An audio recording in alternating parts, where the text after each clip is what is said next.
Everybody, happy 2021. Woohoo! I know you guys have been missing us. I'm Chris. And I'm Ann. And we're back with another episode of Lifestyle Business, our first episode of season 3 here in 2021. And what a get we got today. So we are going to be kicking off the new season with Reeves Wiedeman in just a couple minutes, veteran journalist and author of the new book, $1 Billion Loser, The Epic Rise and Fall of Adam Neumann and WeWork. A topic close to our hearts. He's just going to join us a little bit later. It is one of the most shocking collapses in American business history, and the decade of startup excesses that was started in the 2010s or the 2000s, depending on what age and stage you're at. All right, so it's good to be back. It's very good to be back. Yeah, hope everybody out there had a nice holiday break and a little bit of relaxation and recoupment. And 2021 is off to a much less interesting start, right? No, it's not. Okay, so let's leave last week behind us for the moment. Just take a little moment of breath. We are actually coming back. I think in 2020, we covered so many topics and had so many guests, and we focused a lot on some of the challenges that we faced. And so we are manifesting positivity going into 2021. That's right. I mean, one of the things I've been saying, everybody has heard me say this over and over, but like Dr. Fauci said, every month in 2021 is going to get better than the last. And so hopefully January is our low point. We're going to keep getting better. We really do. Business is going to keep getting better, you know, but yeah, I mean, there's a light at the end of the tunnel. All right. So manifesting positivity. Obviously, we're excited to meet with Reeves, and we have a particularly interesting view on the rise of WeWork and to TBD the fall. Who knows? Yeah, I mean, not a complete fall. Maybe obviously a fall of Adam Neumann, but yeah, Launchpad is a competitor of WeWork.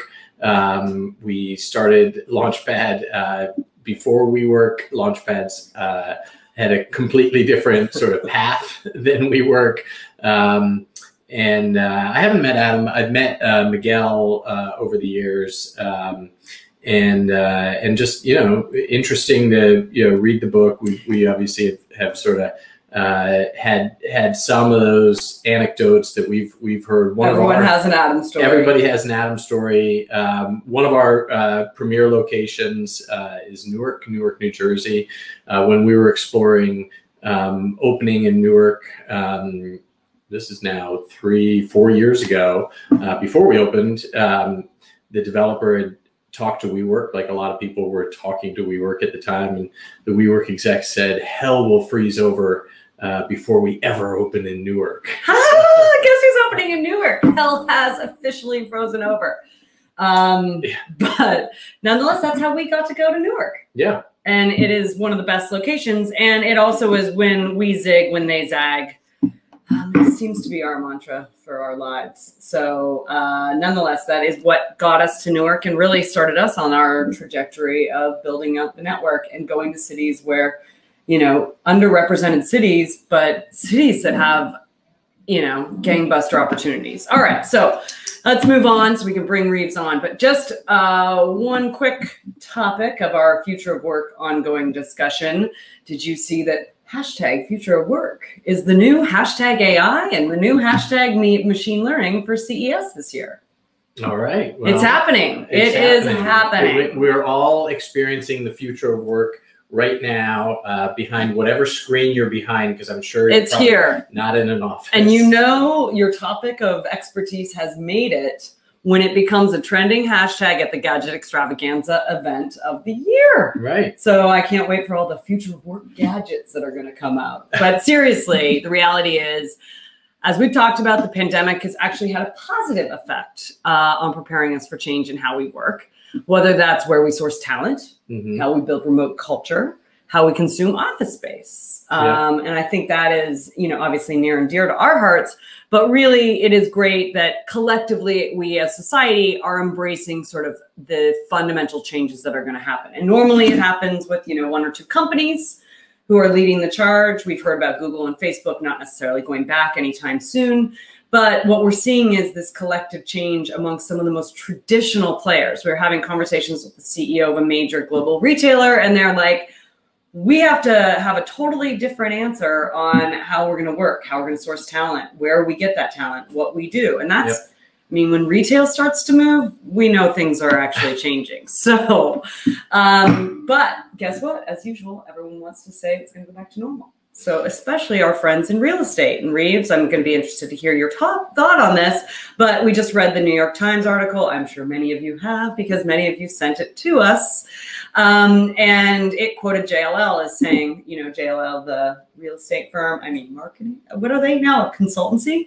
But they're saying people are signing up for renewals, just shorter term ones. Dun, dun, dun. The reality is they're signing up for shorter term lease terms because they want to keep their options open and plan for the future, because every company is right now surveying their employees to say, what do you want? What do you need? What are we going to design for the workplace of the future? And it's going to be done company by company, but everybody's thinking about it. Yeah. And if real estate is not preparing for that mode, it is going to change. And the reality is that we know that talent is always going to win the battle. Back in the day in Google, it was Google versus Facebook, and we would never let Facebook beat us in any talent game. And so talent always ruled the roost. Right. Now, talent is going to drive that change as well.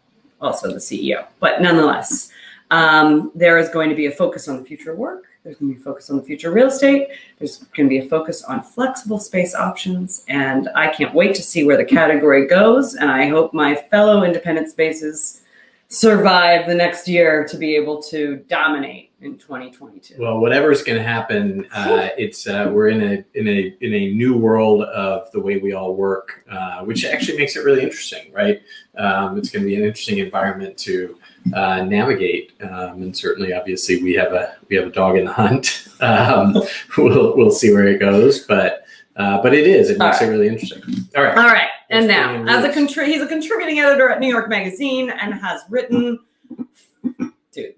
killing me here. He's a contributing editor at New York Magazine and has written for The New Yorker, The New York Times Magazine, Rolling Stone, Harper's, and countless other notable publications. And he's here today to talk us through the remarkable saga of WeWork implosion as told in his chart-topping book, Billion Dollar Loser. Welcome, Reeves Wiedeman. How are you? I'm doing all right. Thanks for having me. Yeah, thank you. I will say this is I am notorious for starting a stack of books on my side table, and getting about halfway through and sort of being like, got it. And I personally have watched WeWork from before. I was at Launchpad, just over the years. I'm SoftBank, everything like that. And I will say this is one of the few books of 2020 that I made it all the way through. All right. And even though I knew a lot of the stories, there were many moments where I was like, holy shit, wait, I need to read this out loud to you. Wow. And so, wow, thank you very much for doing it. I think when we see things like this and you know, in a way, even like gaslighting we've seen with the government, but like when we see stories and we hear them told in the news, it is remarkable to see them compiled into a narrative that allows you to see how it got there, how the wave crested, and where it's going. And it was remarkable. What I want to know is, when did you know you had a book in the making? That's a good question. Well, thanks for having me, and thanks for those kind words. It took a little bit. I mean, I started reporting on WeWork about 2 years ago in early 2019. I met Adam in April of 2019 at WeWork headquarters. They hadn't even announced they were going to go public yet, and it would be a few more months until they tried to do that. Honestly, I up until I sort of vividly remember this. I had lunch the week before Adam was ousted. Things were obviously in chaos at WeWork, and I had written about the company before that and was continuing to kind of report on it. And I had lunch with a WeWork executive who was talking to me, and he was the one who put the idea in my head, and he was like, you should do a book. And I was hesitant at that point, and it was really only when Adam was pushed out that I suddenly realized there was a book. And the reason there was a book is that WeWork still exists. Obviously, we can continue to talk about that. And I'm interested to hear sort of what you guys think about where the company is today. But the end of the Adam Neumann era of this company was over, and the end of kind of an era of sort of startups, I think, in some ways, as you sort of alluded to, was over. So it felt like kind of there was an ending, and then it felt like there was a lot to fill in the blanks of that Adam had become this kind of caricature. You guys had a story with him. Everyone kind of had their Adam story, but everyone still had a lot of questions. And so that's sort of what led me to want to find out more. Yeah. So sort of working backwards from that iconic photo of Adam walking around after he'd been forced out in barefoot on the streets of Manhattan, you know, how did we get to this? Yeah. It's a wild story. I mean, you know, one thing that became clear is this was not the first time that Adam walked barefoot around the streets of New York. This was, in fact, a regular thing that he did, going back well before he was famous Adam Neumann, going back to being a college student trying to figure out what he was going to do with his life. You know, I mean, there's a lot of different kind of points in how the company got there, and how Adam himself got there. And you know, it's an Icarus story. It's a story about hubris, and I think, but I think it's also not just Adam. Like Adam is not the sole reason that things went wrong. And I think there was a lot happening in the economy, probably that you guys were witnessing and having to sort of deal with over the past decade, that sort of fueled WeWork's growth and fueled Adam's ambitions. Yeah, I mean, I think that's exactly right, which is the reason why the story is so compelling is you can take the industry out of it and you can take the individual out of it, but you're still seeing the impact of what was happening. And we saw it, you know, I remember seeing it sort of like Fund 4 back at Andreessen, where they're like wrapping up the fund. And so they're just like plowing money into whatever was the whim of the company for that 3 months. In a way, SoftBank really follows a crazy different thing with a lot of companies where they give them unlimited access to capital. And the reality is that it creates this sort of persona for the CEO, but it also creates this perspective of opportunity that you can kind of overcome any challenge, which means you don't actually have to solve fundamental problems. Yeah, Adam never had to worry about making money, really. I mean, is partly the truth of it, and you know, that allowed him to dream big in all kinds of ways, from expanding all over the world to starting an elementary school, and all kinds of things in between. But a company like yours and the hundreds, thousands of other kind of co-working, flexible office space providers have had to figure this out kind of from the beginning. And I think that was what was so confusing and distressing. You know, there were all these points where SoftBank was just piling money into the industry. And I think it was, you know, you guys are kind of operating, I think, in some places where WeWork wasn't, as you kind of said, but it was scary for people in those cities where suddenly they just couldn't offer what WeWork was offering, not frankly because WeWork offered something that was so much better, but just because they had the money to undercut things. So it was really kind of warping of the whole business. It's absolutely right. It's a double-edged sword, right? Which was, on one side, they basically educated what was the executive suites industry and made people sort of think, oh, this is now more commonplace. So you have this benefit of it. But they sucked up all of the oxygen for all of these independent spaces, which frankly, do we want to go to a boutique hotel, or do we want to go stay at the Best Western or the Westin, right? Everybody wants a more personalized experience.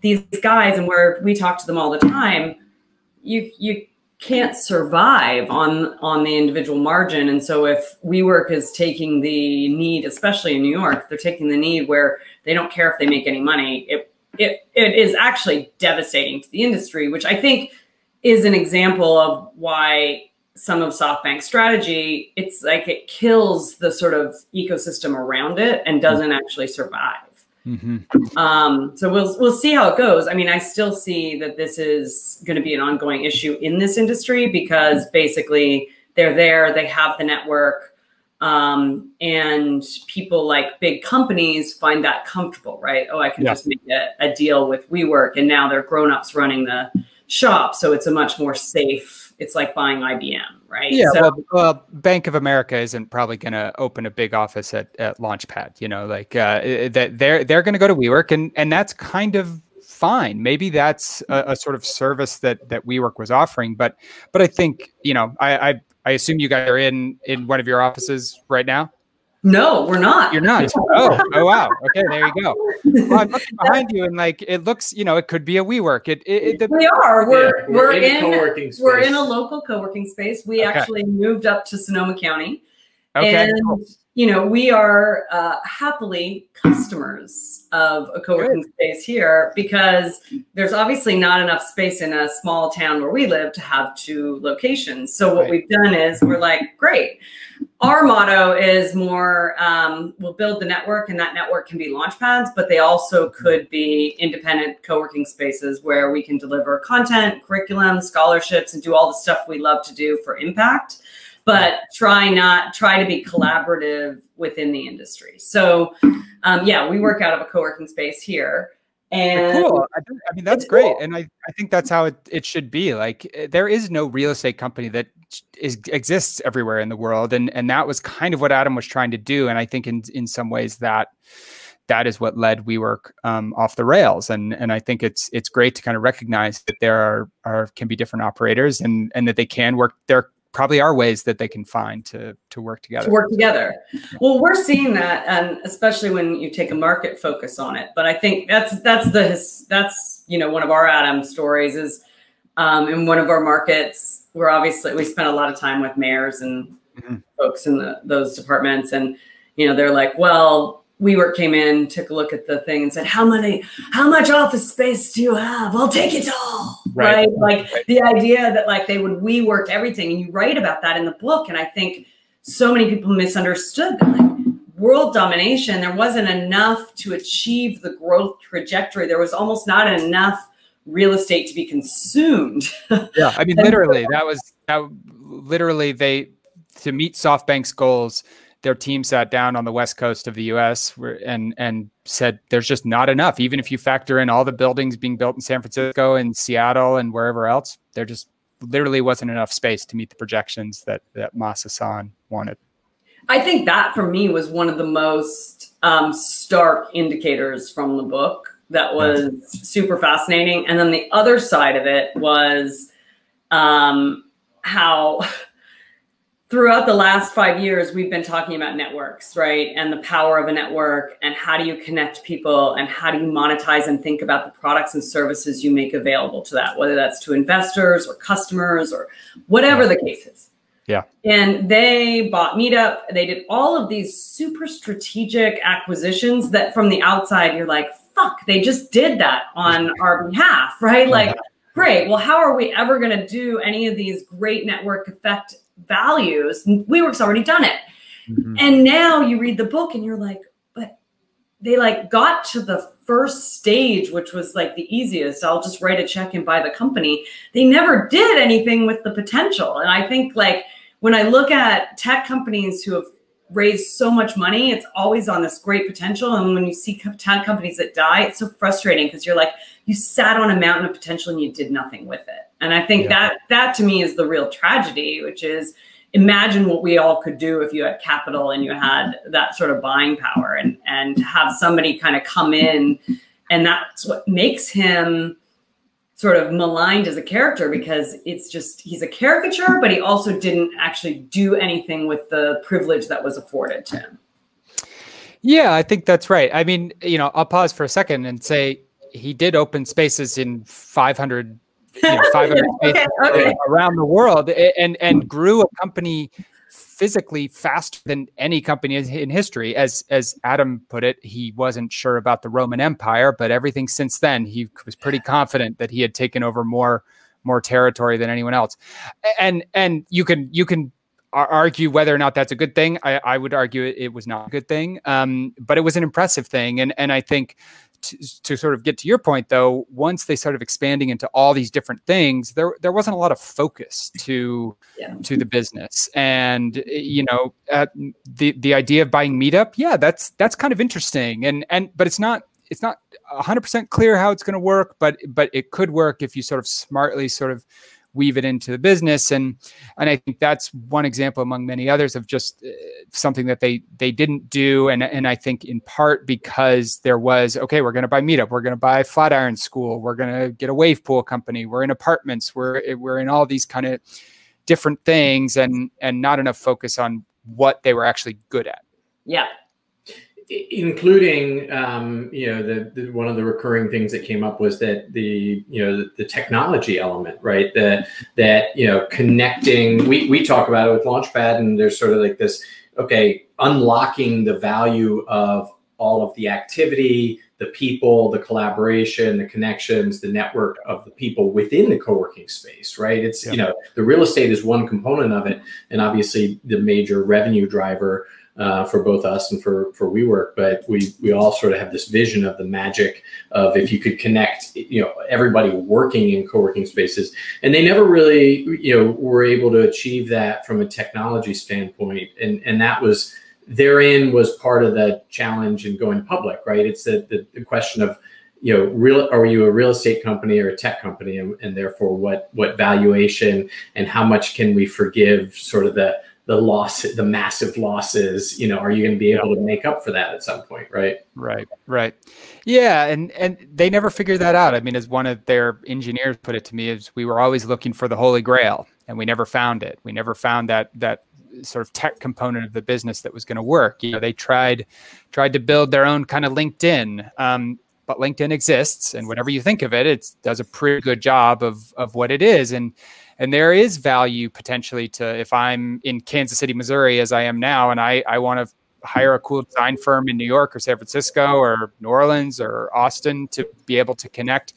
And maybe it would be easy if I could connect to sort of like-minded people who also shared some of my values. But doesn't make your company worth $47 billion, if you add that thing onto it. So there are, I think, ways to make these spaces even better. But it was the valuation and sort of the money behind it that kind of got disconnected from reality. Yeah, I feel like that's probably where it lands, which is, as an industry, there are certain multiples that you can get out of this. But it's, it's playing on the margins. I mean, it's one thing if you own the bricks, right? So, but the problem is if you own the bricks, you don't really have the DNA of understanding how do you activate and engage people every day. And so at the end of the day, yes, the valuation is really where it came down, and just sort of the hype and energy that came around it. So, obviously this was a beat for you for a couple of years. You spent a lot of time focused on it. So what's next for you? What are you working on now? Something completely different. So you are in Sonoma County, California. Yeah.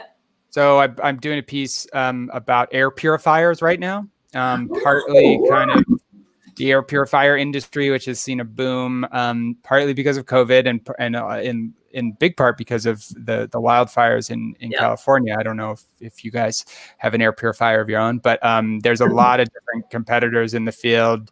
And so I'm kind of looking at that as one story right now. And I'm keeping an eye on the WeWork story. Just today, the new CEO of WeWork, who replaced Adam, insisted again that they are on track to be profitable by the end of the year.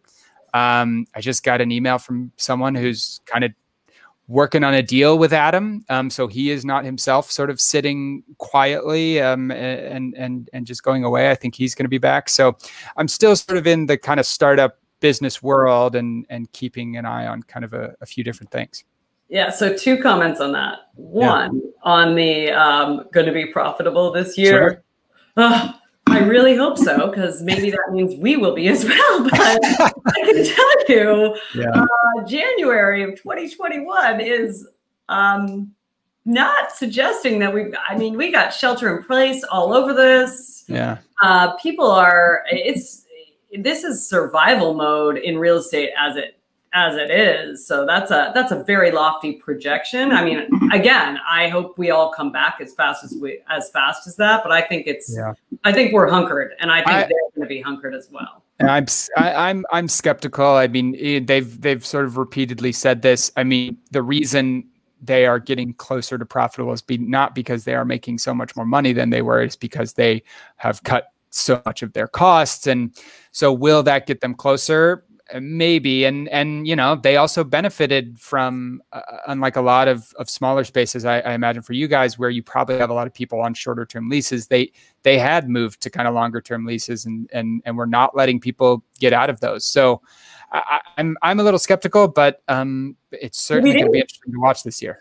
Yeah, well, it's one to watch for sure. It also is it's like a midterm problem, because longer term it does feel like things are moving the direction of flexible space, co-working, WeWork, and Launchpad.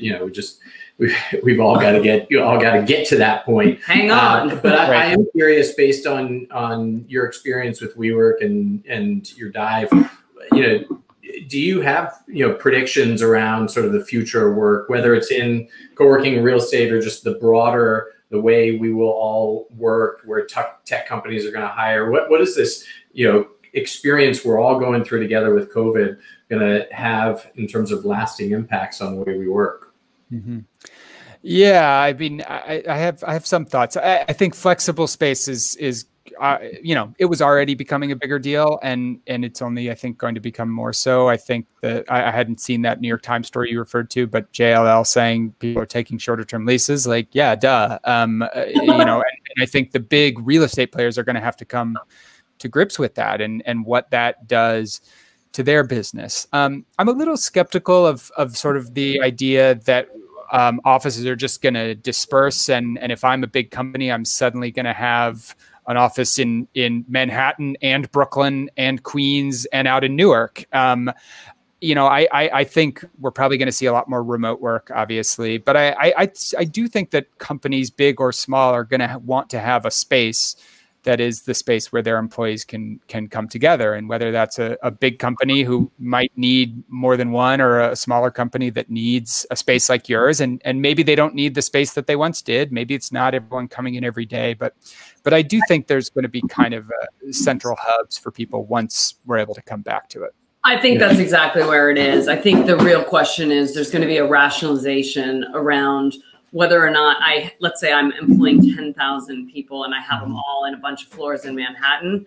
Do I need my spreadsheet jockeys sitting at those desks, or am I going to make a decision that I can hire those spreadsheet jockeys anywhere and have convening and collaboration space and put that budget in use that budget in better ways? And I think it's likely going to be a hybrid scenario, and we'll see what happens. But I mean, we're hearing actively from the traditionals that they're consciously thinking about what this looks like, which is a concern if that is your creditworthy tenant as your base. Yeah. So I have one last thing for you, which is related to air purifier. Okay. Yeah, please. This is actually valuable for you. Yeah. So is it purple? Purple. Yeah. Purple. So when we gave birth to our daughter in San Francisco 2 years ago in November, it was the Paradise Fire. Okay. And San Francisco was completely covered in smoke. I mean, it was brutal. The air quality was crazy. But we also have our place up here that we've moved to. Mm-hmm. And we used purple as an indicator of when we would be able to get out of the hospital and actually go up here, because we were able to be like, all right, the air quality in Healdsburg is actually getting better. And we used their network that was created. It was so fascinating. I was like, they just created this hacked together through paper clips and glue and popsicle sticks of these little beacons for air value. And so we bought one. I don't know if we've actually put it in, because we also rent our place. And so oftentimes our customers will be like, or our people will be like, well, what's the air quality up there? And we're like, well, we can point to this beacon and say the air quality in Healdsburg is actually really great. So don't worry, you can come this weekend. Interesting. Yeah. It's like the new wellness thing that people are looking for. They're thinking about it. They want a hot tub and good air quality in their Airbnb. Yeah, hot quality. Those are the two things, and probably a fire.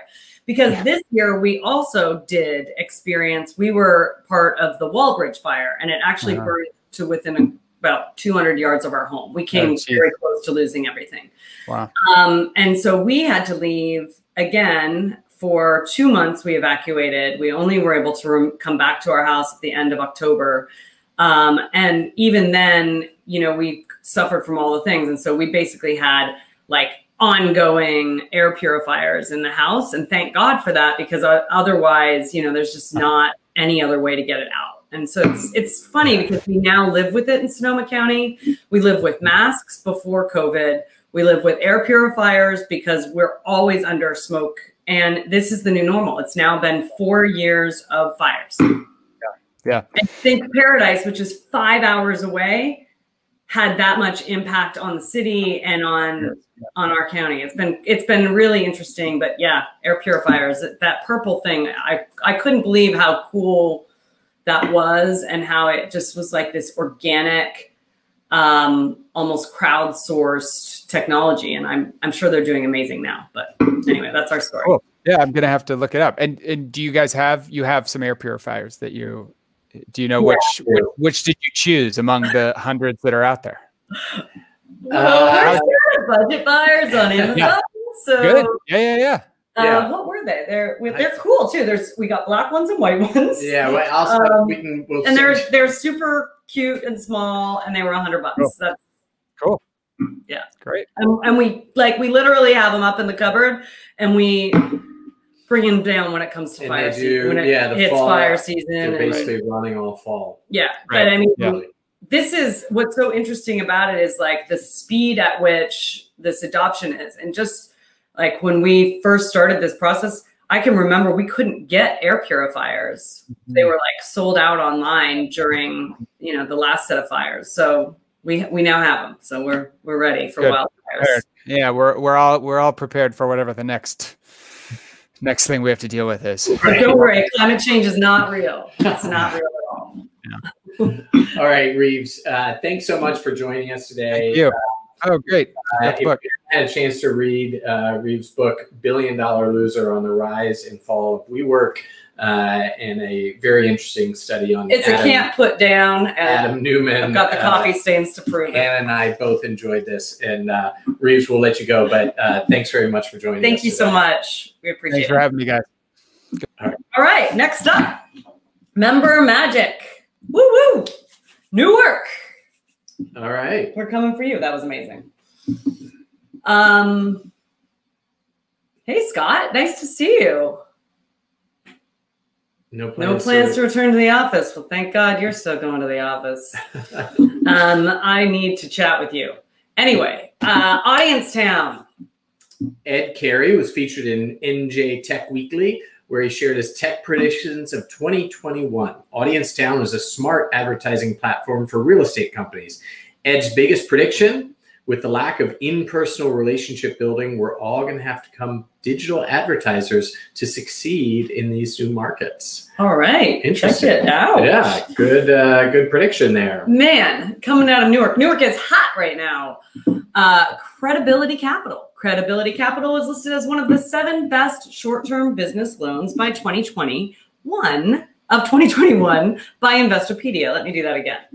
Credibility Capital was listed as one of the 7 best short-term business loans of 2021 by Investopedia. And now, more than ever, we need business loans. People need them. And this is the lifeblood of small business. And as we navigate this pandemic, it is so critical. And so thank you so much to our member, Credibility Capital. Sticking on Newark, Yendor, a Launchpad Newark member and soon to be the artist behind the mural that's upcoming in Launchpad Newark. As part of their commitment to increasing equity, inclusion, justice, and access in the theater field, New Jersey Theater Alliance, the statewide service organization for professional theater, has expanded their membership criteria and added 11 new members to their roster. Included is Yendor Theater Company, which develops and produces works by playwrights from historically resilient populations, including Black and Brown writers, women writers, and writers from the LGBTQ community. I can't wait to see them and to see their mural. It's going to be amazing. Yeah. All right. On Friday, January 1st, A. Dorian Murray Thomas will be a recipient of the Visionary of the Dream Award. I'm going to start that again because I think there's a typo. On Friday, January 11th, A. Dorian Murray Thomas will be a recipient of the Visionary of the Dream Award given by New Jersey Performing Arts Center for her substantial contributions to the African American community. And with diverse and engaged, 20 New Jersey companies were selected to participate in the Ernst & Young Entrepreneur Access Network, a program designed by Ernst & Young to attract a lack of funding access for Black and Brown business owners. Congratulations to D and Diverse and Engaged. All right. And over in Stockton, Penny and Associates, Frederick Penny, was recently interviewed by Forbes. The article entitled Marketing a Conversation Profession in Unconventional Ways. You're going to have to start again. Conventional. Try it again. When did we do these takes? We don't. This is a one-take show. Well, come on. All right. Frederick Penny was recently interviewed in Forbes. The article entitled Marketing a Conventional Profession in Unconventional Ways highlights a creative approach to marketing that has helped Penny and Associates become one of the top personal injury firms in the country. Wowee. Okay. It's good to have all those member magic. Since, we've been we've been off the air for a lot month, of member magic. Our members have been up to a lot of good stuff. So that's a lot of good stuff. Exciting. All right. And if you've got member magic that you want to share, please, of course, always reach out to Ariel@lp.co and she will make sure you get highlighted on one of our shows. Speaking of shows, okay, first of all, that was an amazing show. But next week, we're going to have an equally amazing show. One of my personal friends and inspiration around community building, Lais de Oliveira. She is the author of Hacking Communities, a practical guide on how to build grassroots communities around a pop product, as well as the program director at On Deck, where she's building a community builders fellowship. Let's be honest, she is one of the brightest lights when it comes to community building around the world. She's lived everywhere. She's worked everywhere, and she just knows how to hustle. So I can't wait to see Lais, and I also can't wait to catch up with her because we haven't seen what she's been up to. I can't wait to hear what she's up to in community building. Well, I can't wait to hear what she's up to as well. Now that we're all building community online. I know, and that's why it's great. I mean, I connect people in the Launchpad Nation across the country when we can't see each other in person. Right? That's right. I know that Dio is going to be excited to hear from her as well. And I feel like there could be a collab that could happen between Launchpad and Lais for future community building and hacking communities. Also, for our members, stay tuned for that because it's a great way for you to think about how you can hack your own community at home. Yeah. I feel like maybe we should give Adam Neumann a call. He sounds like he wants to get back in the game. Let's get back in the game. No, not really. I think we've got a great CEO as it is. All right. Well, folks, thanks for tuning in to Launchpad TV and Lifestyle Business today. That was a fun kickoff to 2021, our third season. What I like is that we still have viewers as we go through the outtakes. Each and every week here on Thursday at 11 a.m. Pacific, 2 p.m. Eastern. We'll be continuing to entertain and inform and cover topics relative to the future of work this season. That's right. All right. Stay tuned. See you next week. See you next week, folks. Take care.